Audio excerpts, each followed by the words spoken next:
So good afternoon, everyone. For those that don't know, I'm Zach Jenkins, and I'm the Workforce Development Associate with the Arnold School of Public Health.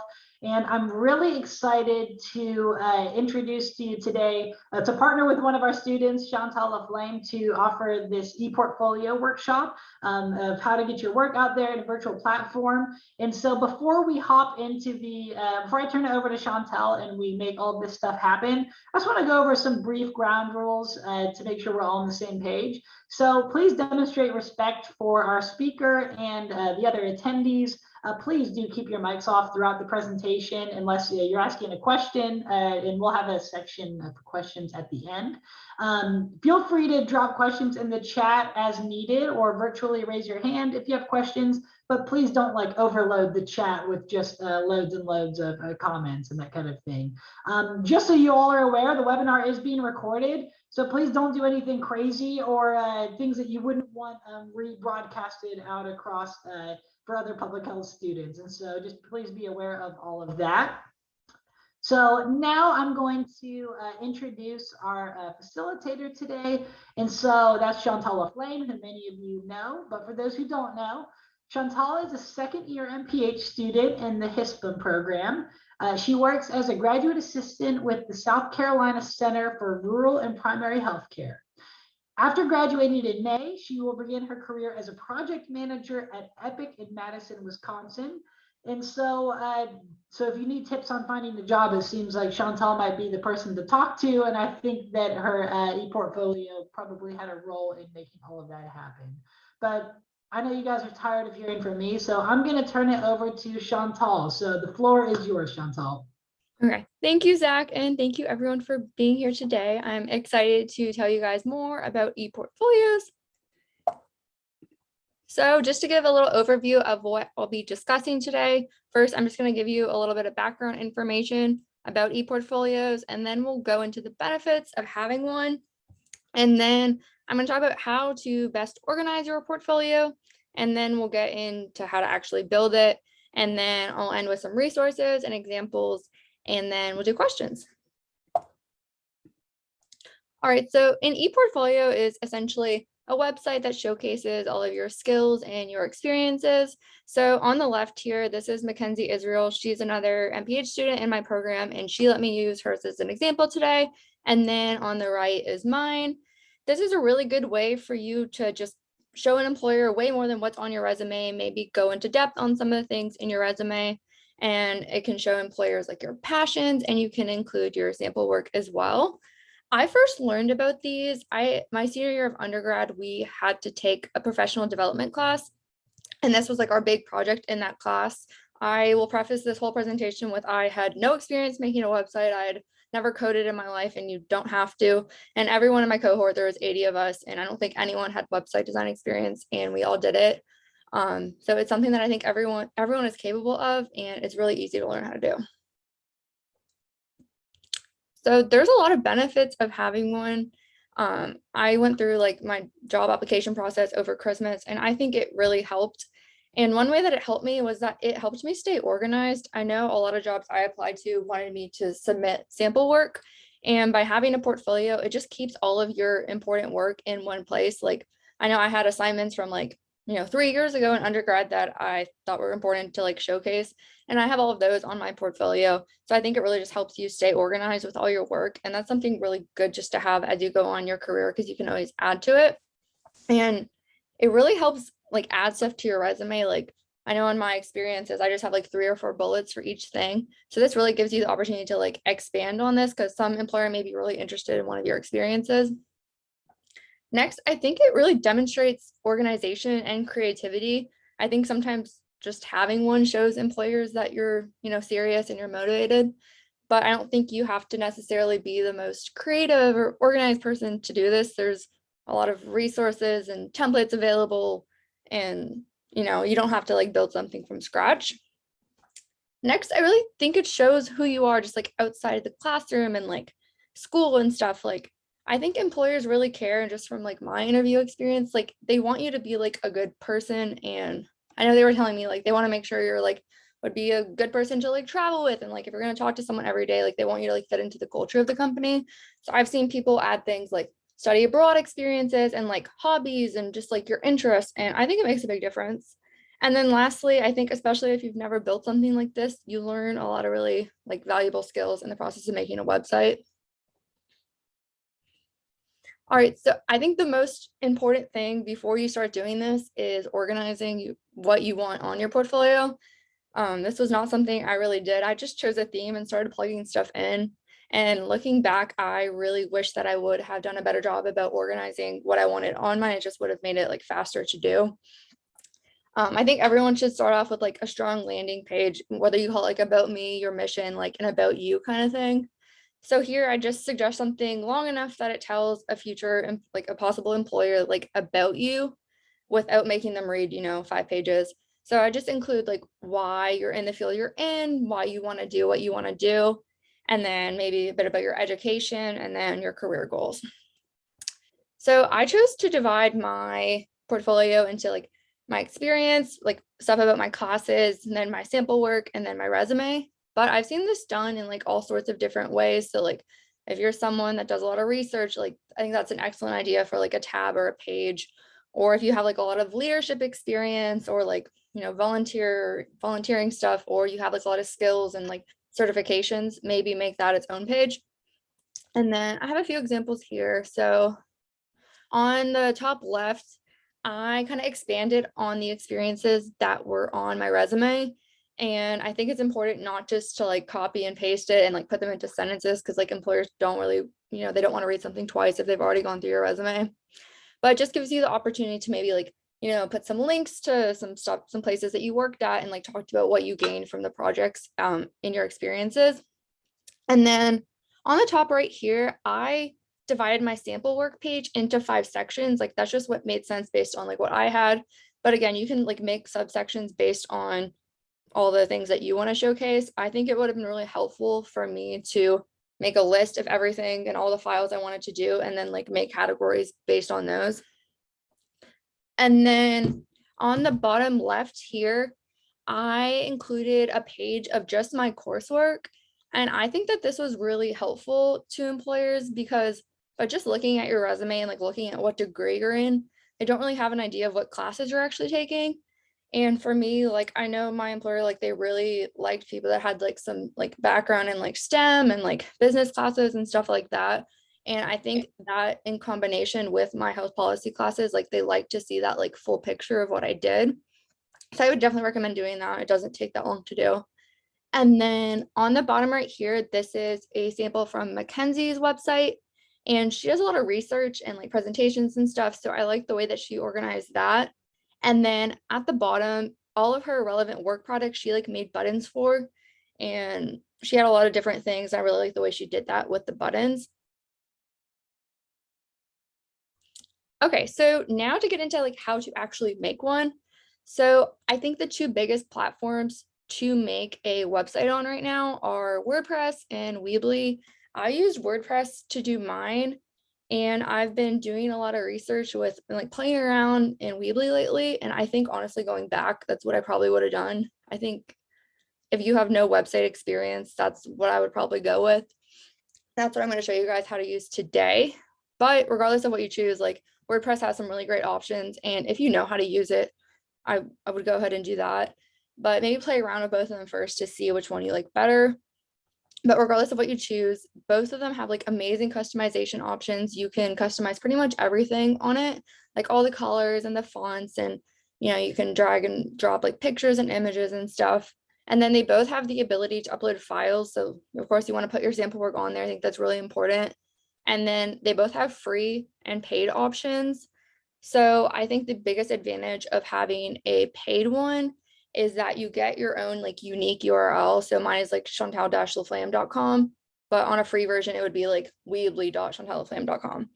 But I would recommend maybe doing a free version to make sure that you like are happy with what you chose and that it's actually something you want to stick with, because it can be kind of expensive.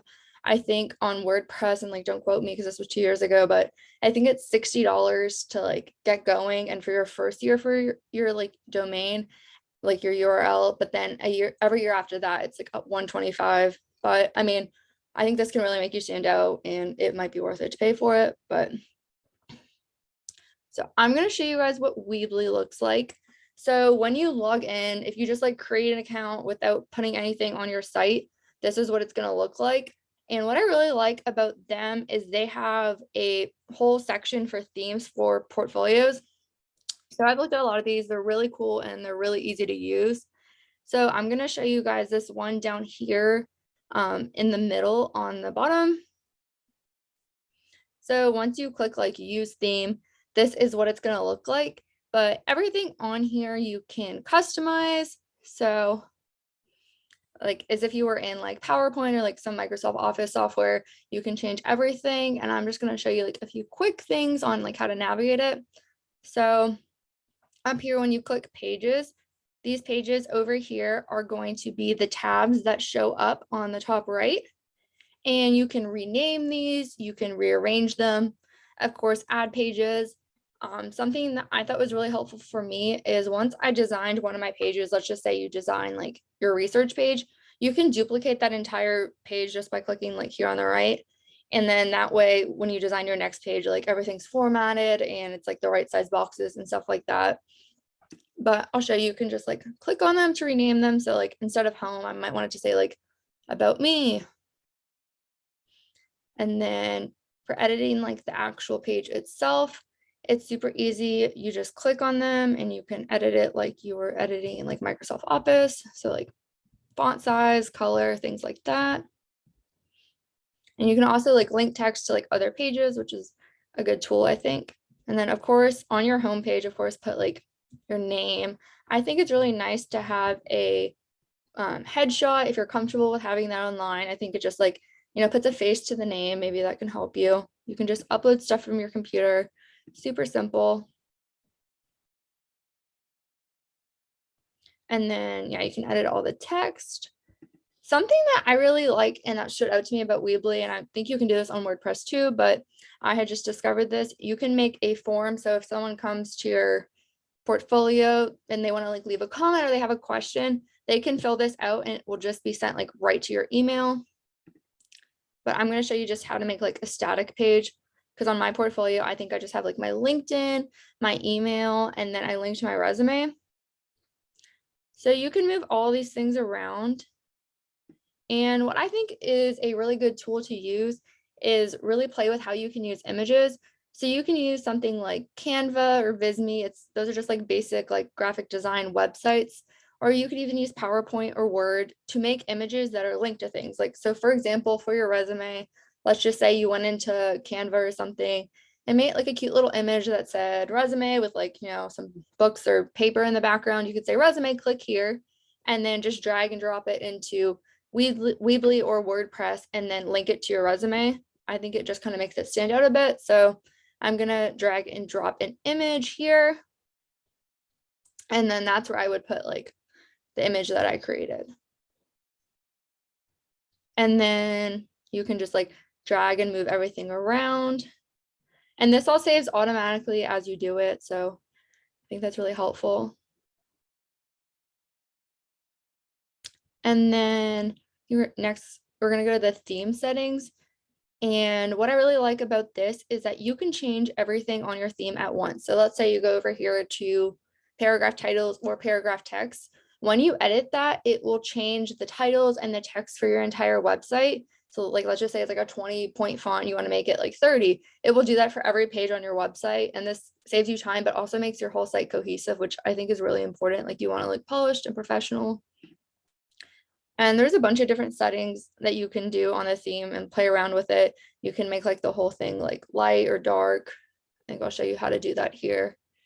I mean, there's countless different things that you can do. You can spend a lot of time just like with the look of it.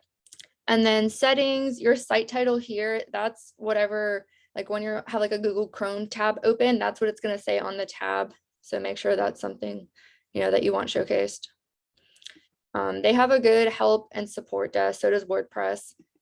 And I will say here, The advantage of using a theme is that you can just Google your question with the name of your theme in front of it, like Google Weebly theme blank with your question, and something almost always comes up because these themes are used a lot, and I feel like the internet is really good for stuff like that. All right, so just to show you these build features, so these are the things that you can drag and drop. I think a really useful one for a portfolio would be the file button. So you can just drag and drop those like for your sample work if you want to put in like PowerPoints or maybe videos you've done or papers like PDFs or Word documents. You can drag and drop those. I think it's a really good tool. And that's the basics of it. You can make, more pages than this, and you can add a number of things and customize everything to make it look like the way you want.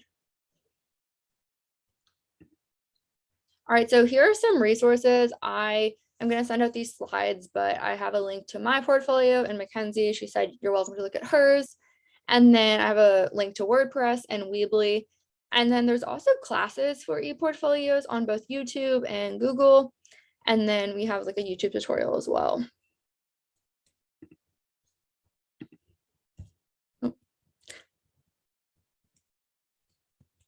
Sorry, my hints. Okay, so as I said, planning on this is your best friend. I think after going over like the elements and stuff, hopefully you can see why it would be a good idea to plan before. You don't want to like design a whole page one way and then you look at it and you're like, oh, could have been done a different way. Like I think planning really helps you here. And then I think this can go without being said, but proofread the pages that you make before you publish your website. And then also your sample work. This is something that like when I first made mine, I didn't really think of.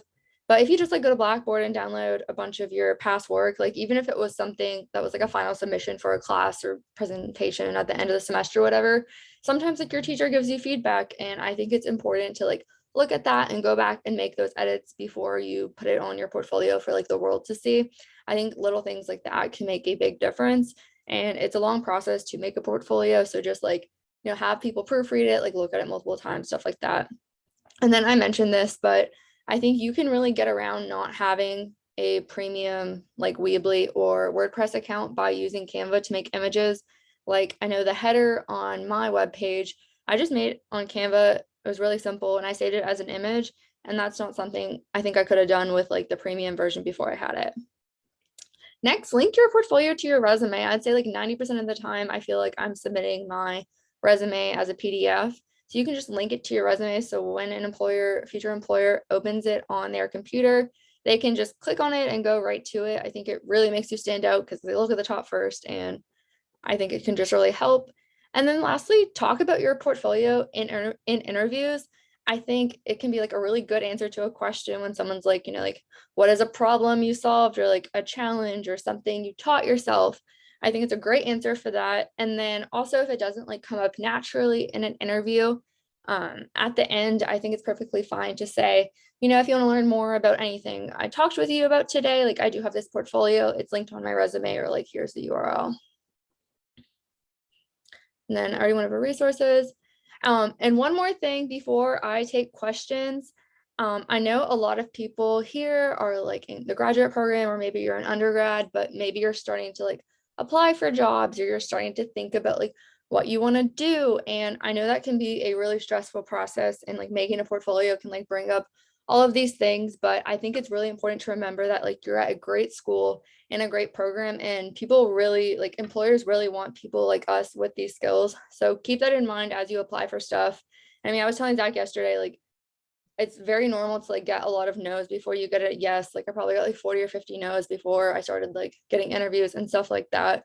So just always remember that you have skills and you can frame yourself in any way you want to like pretty much get any job that you think you're qualified for. So that's just like, my talk there. But here's my contact information. Please feel free to email me or add me on LinkedIn with any questions. If you make a portfolio, please share it with me. I would love to see it. And then as Zach said, I'm happy to answer any questions about like, applying for jobs or work or my experiences and stuff like that. But yeah, I'm happy to answer any questions.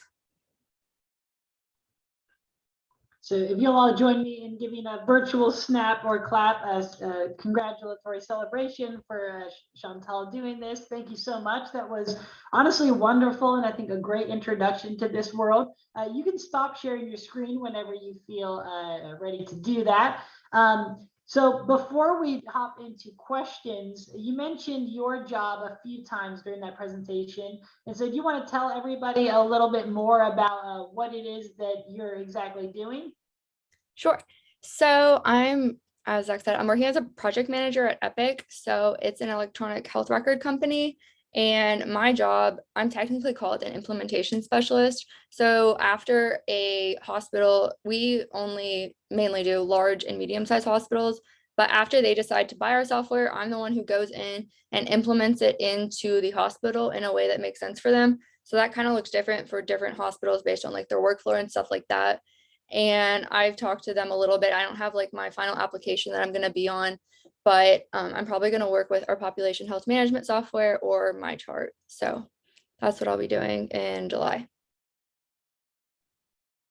Excellent. We're always about sharing good news in the School of Public Health, so never be shy about that. And we're really excited to see where your journey takes you and your next steps. But backtracking a little bit, what questions do y'all have about portfolios or questions in general for Chantal? Feel free to type in the chat or virtually raise your hand and I can call out to you that way as well. What's on y'all's mind?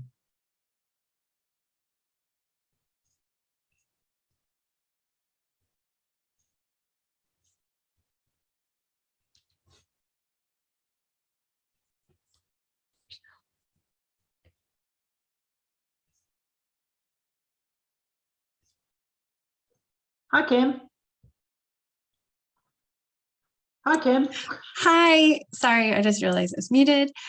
Chantal, thank you so much for this presentation. Your website looks awesome.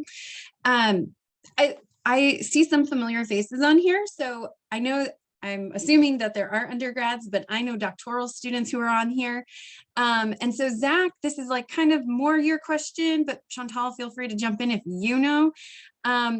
Are there areas like for academia or for like going for post, like postdoctorate that you should highlight in your profile? I definitely agree, Chantal, like linking to your CV, your resume, and highlighting that, possibly even works published, presentations. Are there any other areas that you think might be helpful at demonstrating your professionalness for postdoc or more research focused next steps, or I guess even MPH students who are going into more academic fields?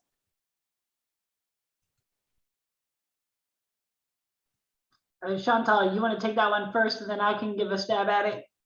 Yeah, I had some of my friends in undergrad that had like really strong research experiences.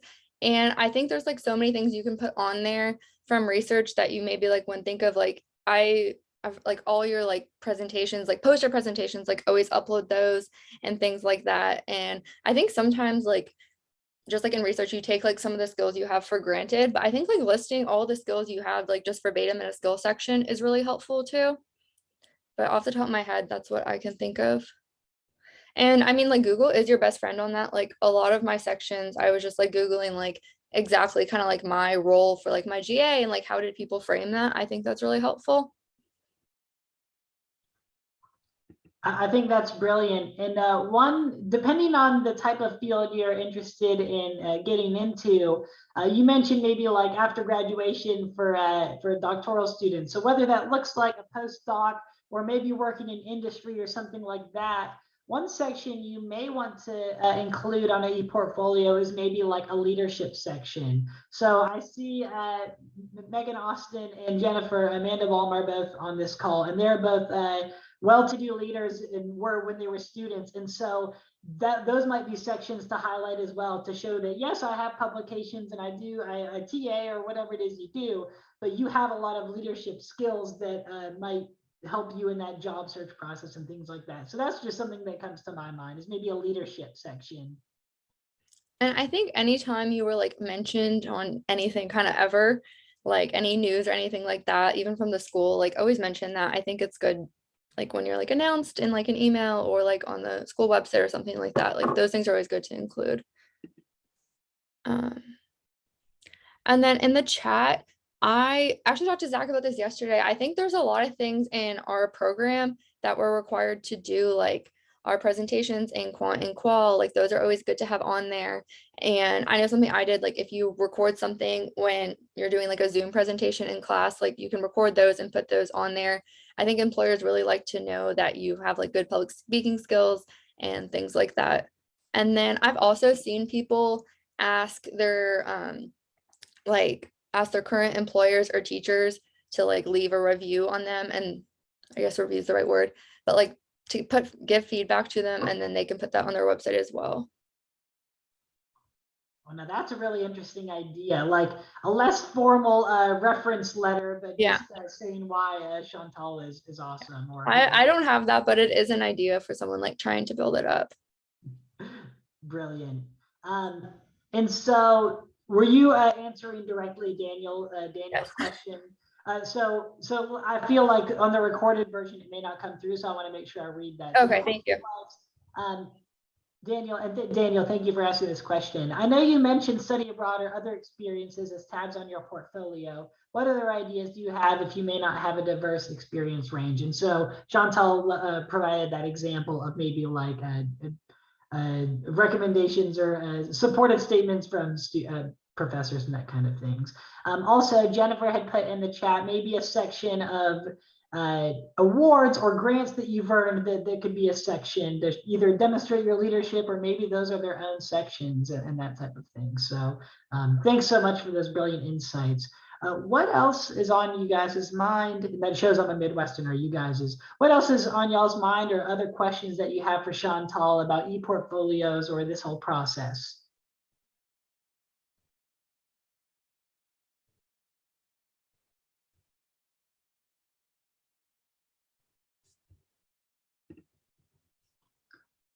All right, so Jennifer has a question, put a question in the chat that says, and it's for both Chantal and myself. Do you think it's worth including international experience if you plan to work domestically? So Chantal, I'll let you take that one, and then I'll give my 2 cents for what that is worth. Okay, I say yes, because I think your skills can kind of be applied anywhere, and you also never know who you're working with. Like I talked to people in my interview process that I thought maybe didn't know what I was talking about something, but they actually knew like exactly what I was talking about. So I say like it's always better to include it than not. Like even if it's not relevant, it shows that you have like diverse experience, and I think that that's really cool that you do have international experience.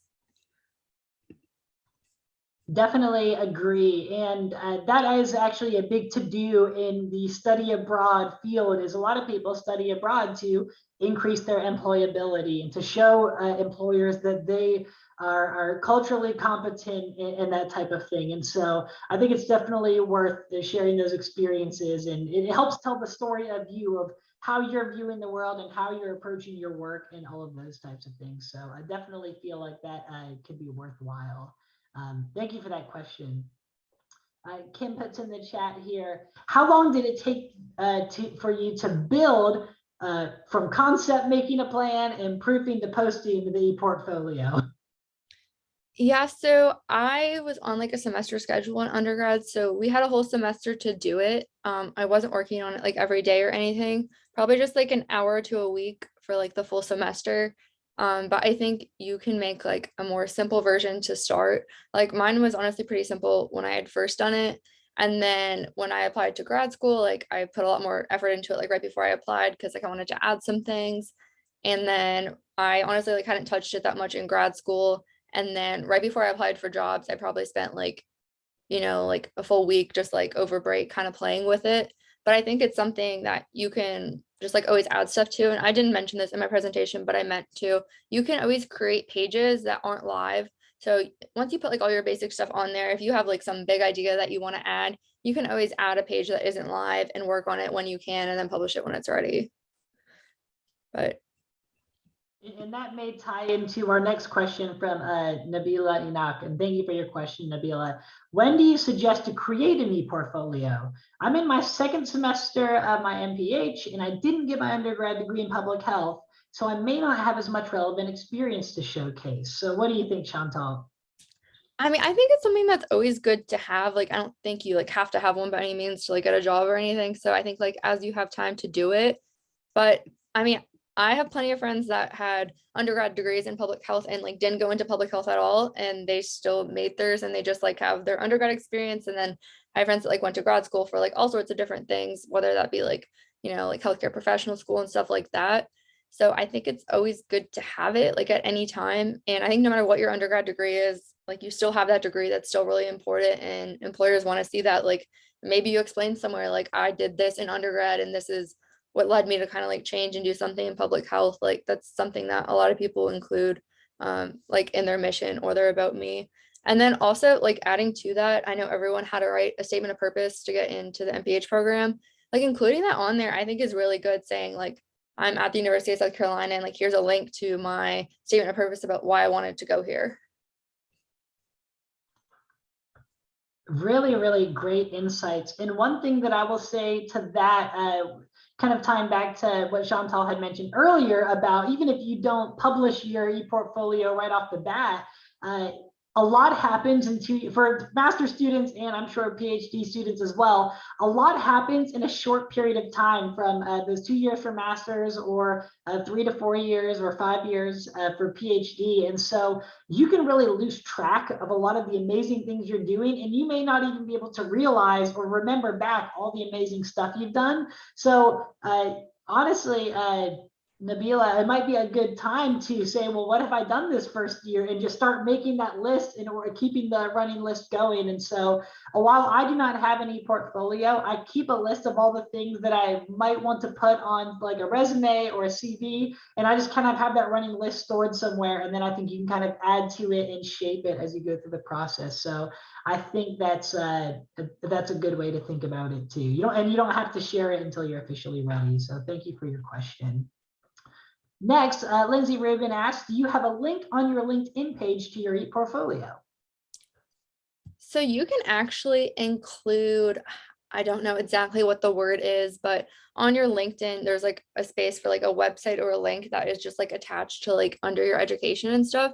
So I did put mine on there. It took me a really long time to do it and to like find the confidence that I was like, I'm going to put this on my LinkedIn too, just because I wanted to like everything to be perfect on the portfolio before I did it. But I did it, and I think it's a great idea. I think now more than ever, like people are reaching out to people on LinkedIn for jobs and stuff. And I feel like every employer, of course, would look at your LinkedIn. So it just gives them like one more opportunity to go and click on your portfolio if they didn't on your resume when you submitted it. So I definitely recommend it. And there's a spot to do it on LinkedIn. Definitely great insights. And I see more people sharing jobs and stuff on LinkedIn. So if you're not friends with me on there, I try to share those when I see them. So don't be shy, and add Chantal and I so we can stay in contact moving forward. I'll still accept some more questions because we technically have until the 2 o'clock block. But I did want to point out a couple of things that I felt like would be useful for specifically MPH students for this presentation. So for those of you that are completing your practice experience or the practicum right now, you may want to consider adding those work products as a section on your ePortfolio to show the work that you're capable of doing. And so that would be a really good idea to maybe have a section of that. Now, the one caveat with all of that is you need to make sure that those work products, you have permission from the organizations you've worked with to share something like that, and that it does not contain prohibitory like health information and stuff like that. But that might be a section you'd want to consider putting on your ePortfolio. So just something to think about. Same thing if you do a paper or a project with someone else, like obviously keep their name on there if it's a group project, because like you never know who's going to look at it. You don't want to just like take someone's name out of a paper, but I think that goes without being said.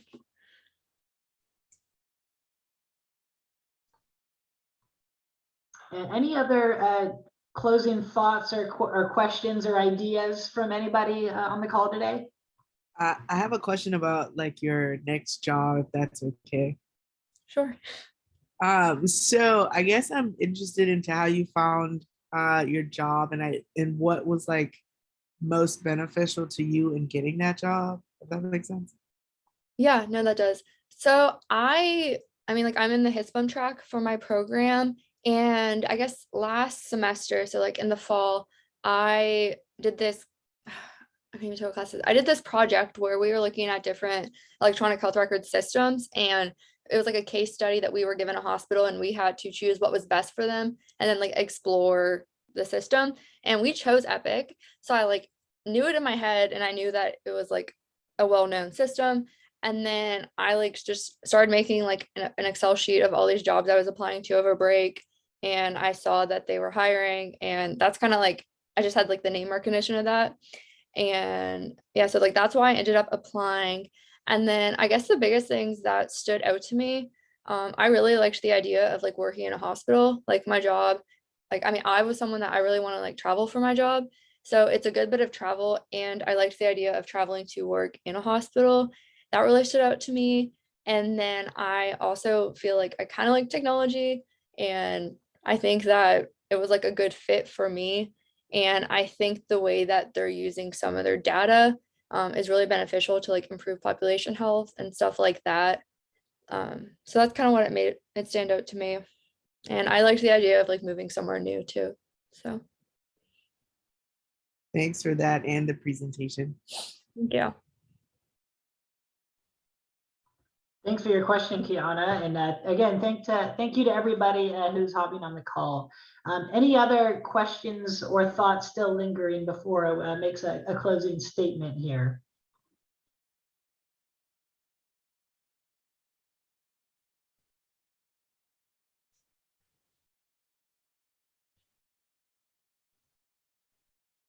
So once again, thanks Chantal so much for getting the energy and the organization to do this whole project. And so I will leave you all with this idea. So essentially, why this presentation, facilitation training happened was based on discussions with some of the graduate directors and knowing about Chantal. This was something that Chantal had a great skill set in, and we felt like would be really helpful to share with other students and professionals as you guys transition to the workforce and continue on into your professional lives.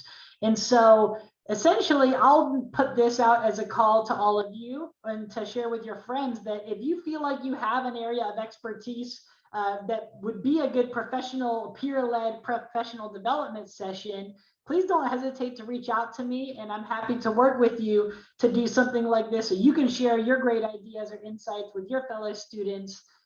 That might help your professional development. That would both help your professional development as you facilitate a training, but also could professionally develop your peers and other students in the school. And so I'm hoping this will be the first of many of our sessions here. And so I'm going to plant that seed into everybody's head, and then be in contact more about that in the future. Any other closing thoughts from you, Chantal? No, thank you so much everyone for coming. That was fun to do. Brilliant. So we'll make sure we share the slides and all of the information in the recording of the Zoom call with y'all. I appreciate all of you. Keep thinking positive thoughts. The semester's almost done. You can and will do it. And we will be in touch with everyone soon. So thanks again. And yeah, we'll see you soon.